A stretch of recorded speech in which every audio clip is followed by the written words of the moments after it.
Hello my dear friends, आप सभी का स्वागत है YouTube channel GS with RR पर। चलिए प्रैक्टिस करते हैं। पहला क्वेश्चन है आपका, भारतीय संविधान में न्यायिक पुनर्वलोकन, जो न्यायिक पुनर्वलोकन होता है उसका आधार क्या है। ठीक है, तो न्यायिक पुनर्वलोकन क्या होता है पहले जान लीजिए, फिर आधार बता देते हैं। उसका जो आधार है विधि द्वारा स्थापित प्रक्रिया। ठीक है, विधि द्वारा स्थापित प्रक्रिया जो होती है, प्रोसीजर इस्टेब्लिश्ड बाई लॉ, तो ये भारत में न्यायिक पुनर्वलोकन का आधार है। ठीक, तो न्यायिक पुनर्वलोकन कौन करता है? Okay, supreme court. तो सुप्रीम कोर्ट जो न्यायिक पुनर्वलोकन करती है आर्टिकल 32। ठीक है, इसके तहत न्यायिक पुनर्वलोकन की शक्ति प्राप्त है।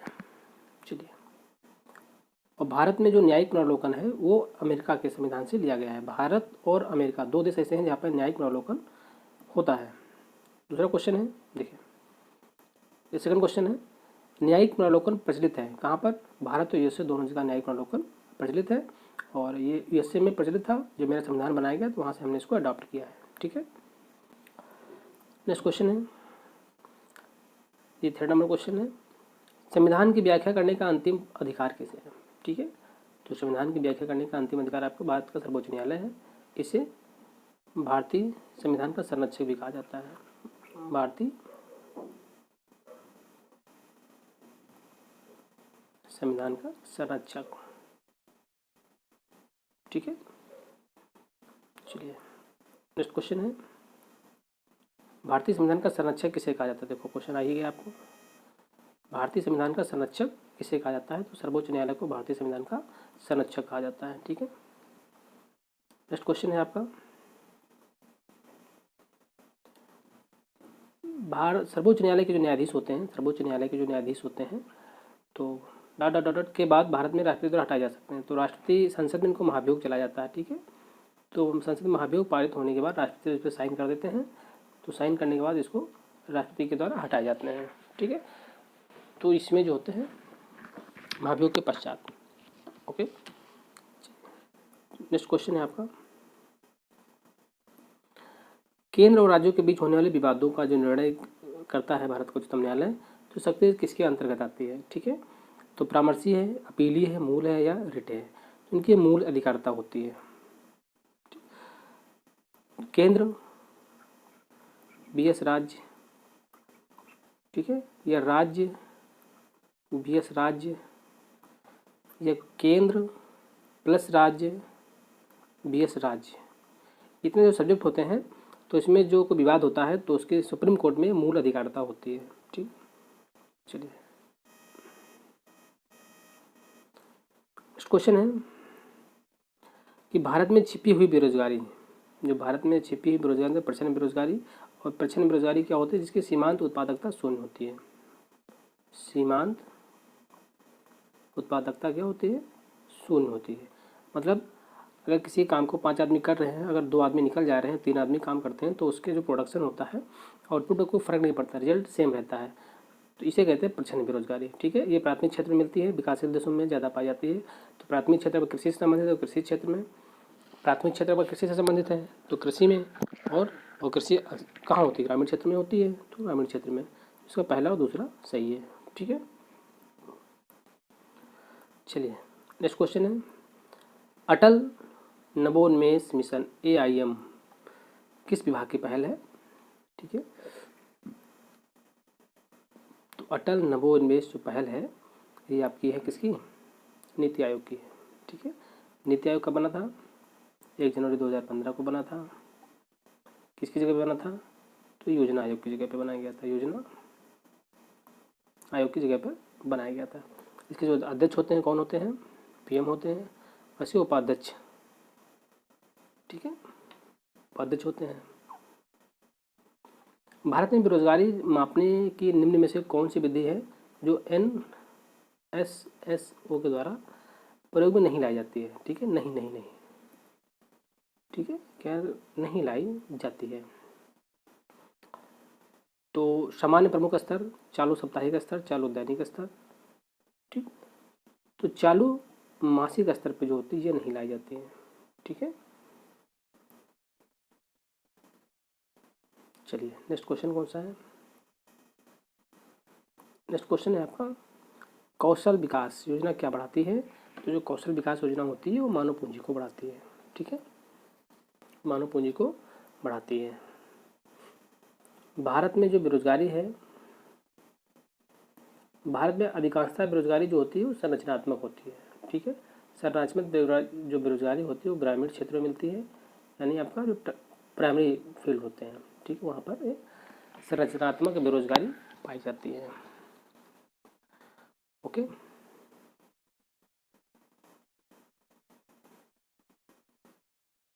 नेक्स्ट क्वेश्चन है आपका, निम्नलिखित में से कौन सा एक बेरोजगारी के लिए उत्तरदायी नहीं है? तो तीव्र जनसंख्या वृद्धि बेरोजगारी को बढ़ावा देती है, कौशल का अभाव भी है तब भी बेरोजगारी बढ़ती है, जनशक्ति नियोजन का अभाव तब भी बेरोजगारी बढ़ती है, यानी प्रति व्यक्ति आय, तो अगर प्रति व्यक्ति आय में वृद्धि होती है तो बेरोजगारी बढ़ाने के लिए उत्तरदायी नहीं है। तो इसका सही आंसर क्या हो जाएगा आपका? सी। नेक्स्ट क्वेश्चन है, पंचधारा योजना किससे संबंधित है? ठीक है, तो पंचधारा योजना जो संबंधित है आपकी वो है नारी कल्याण एवं विकास से संबंधित है। ठीक है, पंचधारा योजना ये मध्य प्रदेश सरकार द्वारा चलाई गई थी, एमपी गवर्नमेंट के द्वारा नवंबर 1991 में चलाई गई थी। तो ये ग्रामीण एवं आदिवासी महिलाओं की, जो ग्रामीण एवं आदिवासी क्षेत्रों की जो महिलाएं हैं उनके कल्याण एवं विकास हेतु, ठीक है, हेतु उनको जो है पंचधारा योजना शुरू की गई थी। ये 5 योजनाओं का एक मिश्रण होती थी, ये 5 योजनाओं का मिश्रण थी, जिसमें सम्मिलित थी वात्सल्य योजना और ग्राम योजना,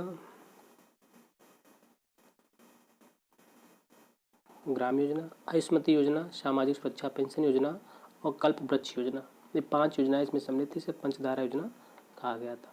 ठीक है, चलिए नेक्स्ट क्वेश्चन है आपका, सौभाग्य योजना क्या है आपकी? सौभाग्य योजना किससे संबंधित है?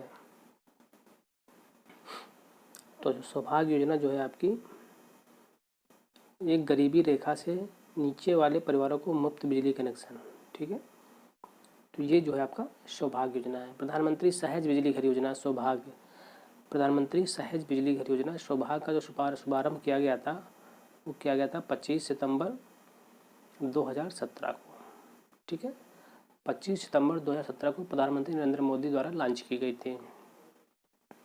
ग्रामीण क्षेत्रों के सभी परिवारों APL और BPL, ठीक है, ग्रामीण परिवारों के सभी क्षेत्र जो ग्रामीण परिवार हैं वहाँ पर APL और प्लस BPL, ओके, और शहरी क्षेत्र जो था उसमें वहाँ पर केवल BPL को बिजली मुफ्त कनेक्शन दिया जाएगा। ठीक है, नेक्स्ट योजना है आपकी बेटी बचाओ बेटी पढ़ाओ योजना को निम्नलिखित में से कब प्रारंभ किया गया था? तो जनवरी 2015 में इसको प्रारंभ किया गया था। ठीक है, बेटी बचाओ बेटी पढ़ाओ प्रधानमंत्री नरेंद्र मोदी के द्वारा 22 जनवरी 2015 को, ठीक है, पानीपत हरियाणा,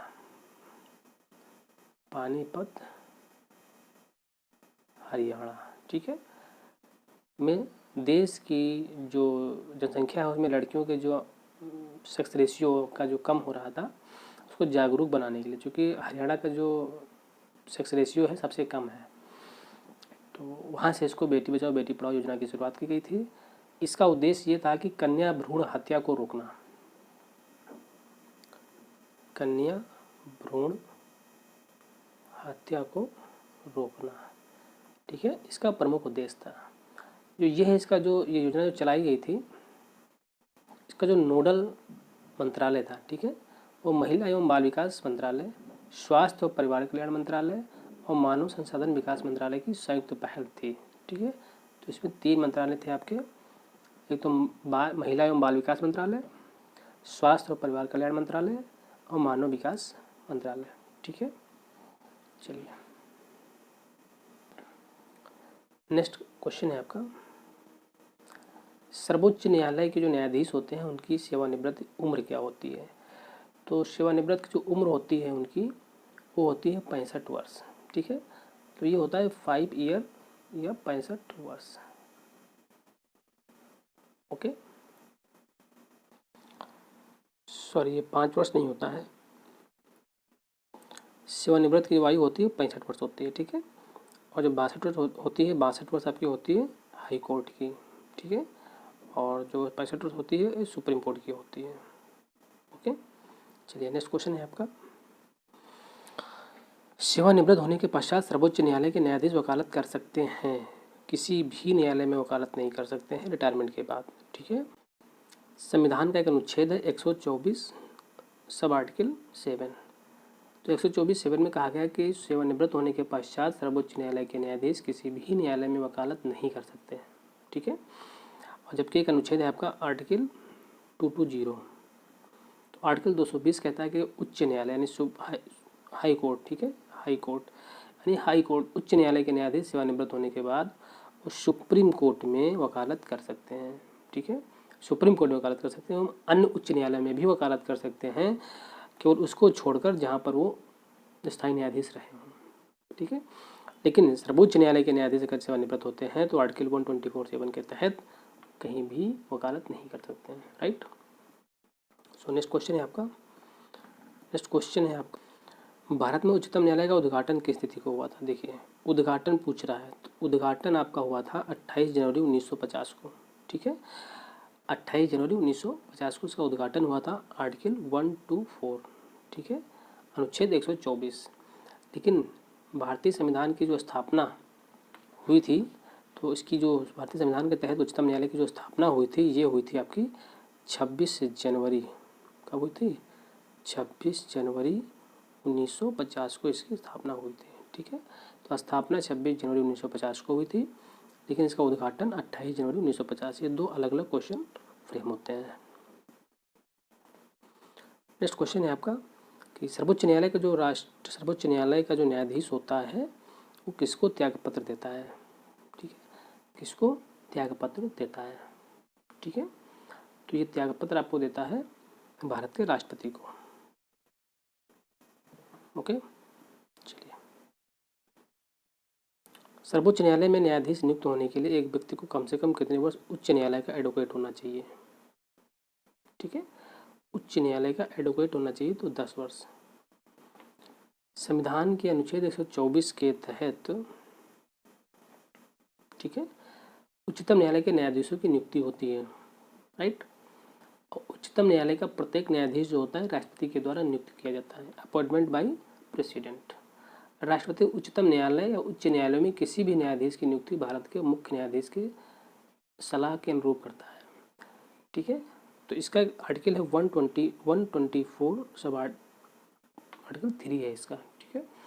तो इसमें ये होता है कि एक तो एक उच्च न्यायालय में एडवोकेट होना चाहिए कम से कम 10 साल एडवोकेट, लेकिन अगर वो उच्च न्यायालय में न्यायाधीश है, ठीक है, तो कम से कम 5 वर्ष तक न्यायाधीश रहा हो, तो उच्च न्यायालय में कम से कम 5 वर्ष का न्यायाधीश रहा हो या 10 वर्ष तक वो प्रैक्टिस की हो एज अ एडवोकेट, तो इन दोनों से उठा करके उसको उच्चतम न्यायालय में न्यायाधीश होने के लिए पात्र हो जाता है, ठीक है।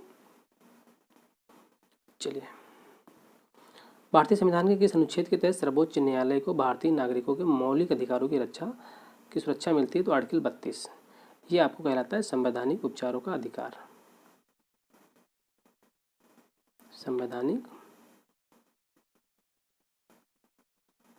उपचारों का अधिकार, ठीक है।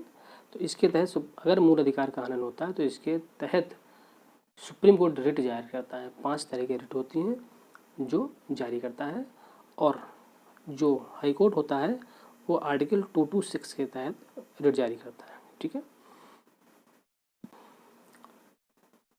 इसको डॉक्टर भीमराव अम्बेडकर ने कहा था जो है संविधान की आत्मा, ठीक है, ये स्पेशली पूछा जाता है। तो इसको डॉक्टर भीमराव अम्बेडकर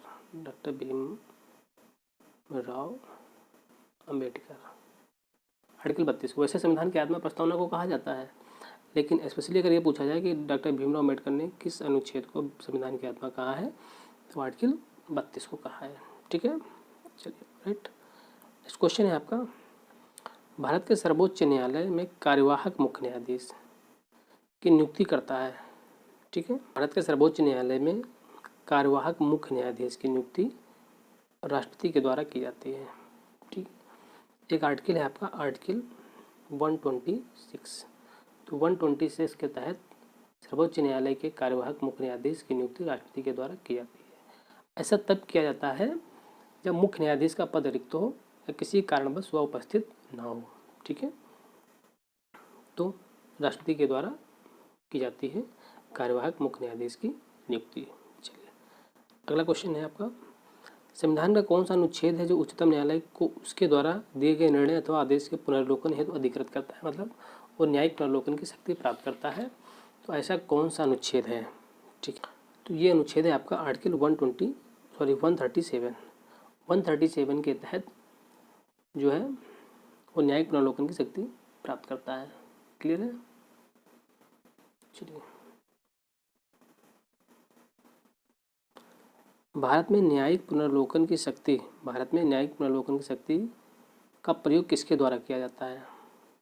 ठीक है, भारत में न्यायिक पुनर्लोकन की शक्ति का प्रयोग किसके द्वारा किया जाता है? तो ये सर्वोच्च न्यायालय और उच्च न्यायालय के द्वारा किया जाता है। ठीक है,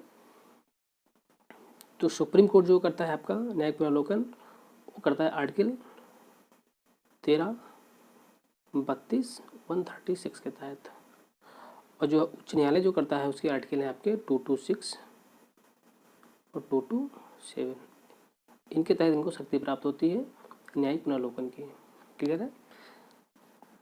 तो न्यायिक पुनर्लोकन में क्या होता है? न्यायिक पुनर्लोकन में न्यायालय कार्यपालिका एवं व्यवस्थापिका के कार्यों की वैधता की जांच करती है, या जो उनके द्वारा जो नीतियों का जो निर्माण होता है, तो ऐसा कोई उपबंध उन नीतियों में तो नहीं हो रहा है कि संवैधानिक का उल्लंघन हो रहा है, संविधान का अतिक्रमण कर रहा है। तो इसी को चेक करने के लिए ये न्यायिक पुनर्लोकन की व्यवस्था की गई है। ठीक है, और जो न्यायिक पुनर्लोकन है ये हम यूएसए के संविधान से ग्रहण किए हैं।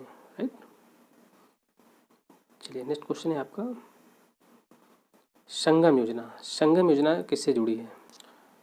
तो संगम योजना किससे जुड़ी है? तो संगम योजना जुड़ी है विकलांगों का विकास के से। ठीक है, विकलांगों का विकास। संगम योजना 15 अगस्त 1996, ठीक है, को प्रारंभ की गई थी। इस योजना के तहत ग्रामीण क्षेत्र में रहने वाले विकलांग व्यक्तियों को समूह में संगठित किया जाता है और संगम नाम से गठित ऐसे प्रत्येक समूह को आर्थिक गतिविधियां संपन्न करने हेतु 15,000 रुपये, ठीक है, 15,000 रुपये की सहायता प्रदान की जाती है। राइट, चलिए नेक्स्ट क्वेश्चन है आपका, संकल्प परियोजना किससे जुड़ी है? तो संकल्प परियोजना जो है जुड़ी है किसके समापन से? ठीक है, तो HIV या एड्स के समापन से संपन्न जो आपकी संकल्प योजना है वो जुड़ी हुई है। ठीक है, चलिए नेक्स्ट क्वेश्चन है स्वाधार योजना। कौन सा क्वेश्चन है? स्वाधार योजना क्या संबंध किससे है? तो ये है कठिन परिस्थितियों में महिलाओं के लिए योजना संचालित की गई थी। ठीक है, चलिए नेक्स्ट क्वेश्चन है आपका, निर्मल ग्राम पुरस्कार योजना। निर्मल ग्राम पुरस्कार योजना का उद्देश्य क्या है? तो निर्मल ग्राम पुरस्कार योजना का उद्देश्य है शौच स्वच्छता से। ठीक है, समग्र स्वच्छता अभियान। ठीक है, तो एक अभियान चलाया गया था समग्र स्वच्छता अभियान। समग्र स्वच्छता अभियान। ठीक है, तो समग्र स्वच्छता अभियान ये योजना चलाई भारत सरकार ने। निर्मल ग्राम पुरस्कार नामक योजना अक्टूबर 2003 में चलाई गई थी। कब चलाई गई थी? अक्टूबर